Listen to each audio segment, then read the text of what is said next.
When I was a sacred studies teacher, you get all kinds of students, some of whom had never been in church before, some of whom have been hearing these stories since practically the week they were born, and they were used to them. And you'd inherit these kind of fledgling theologians who could have some very interesting insights that could seem beyond their years. And one Easter year, one of my first graders had one of these moments where, as we were preparing to go into Holy Week and talking about all of that, he said, if Jesus comes back to life 3 days later, it doesn't really matter that he died on the cross.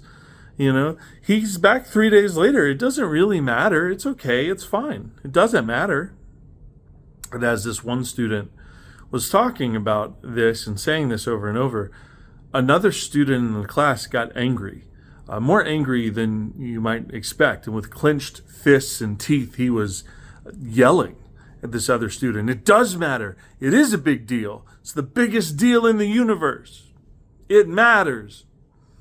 And, calming him down and separating them,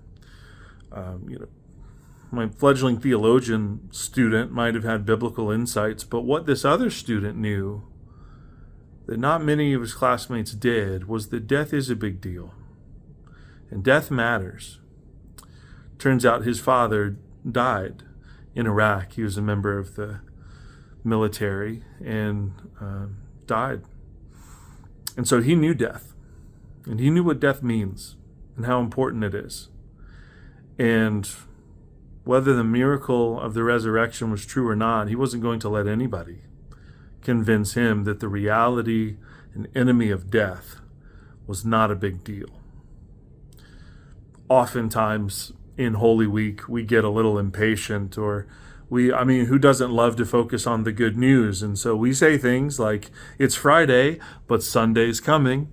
And true as that may be, Easter service isn't the only service happening this week.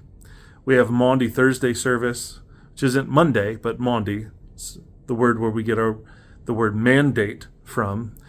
Maybe we don't like being told what to do, but for Christians, we don't really get a choice. Turns out we have to love and serve other people. It's part of the gig.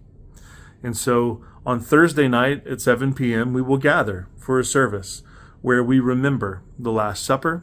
We'll take communion together, and we will think upon and be shaped by Jesus' call for us to love and serve one another in very sacrificial ways.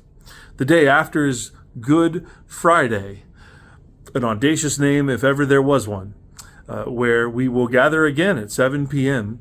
to attend to the reality of the crucifixion. And as my first grader reminded us some years ago, it matters. It is a big deal. It's almost the biggest deal in the entire world. So I hope this week you won't skip to the end of the story, that you'll do yourself a favor and attend to it all the way through, so that if the miracle of resurrection is to be found, we can feel the whole gravity of that and the drama of that. So I invite you to come out to Grace United Methodist Church in North Augusta, 7 p.m. on Thursday, 7 p.m. on Friday, for some very meaningful and even beautiful Holy Week services to attend to your soul so that we may attend to our neighbors. Grace and peace. See you around.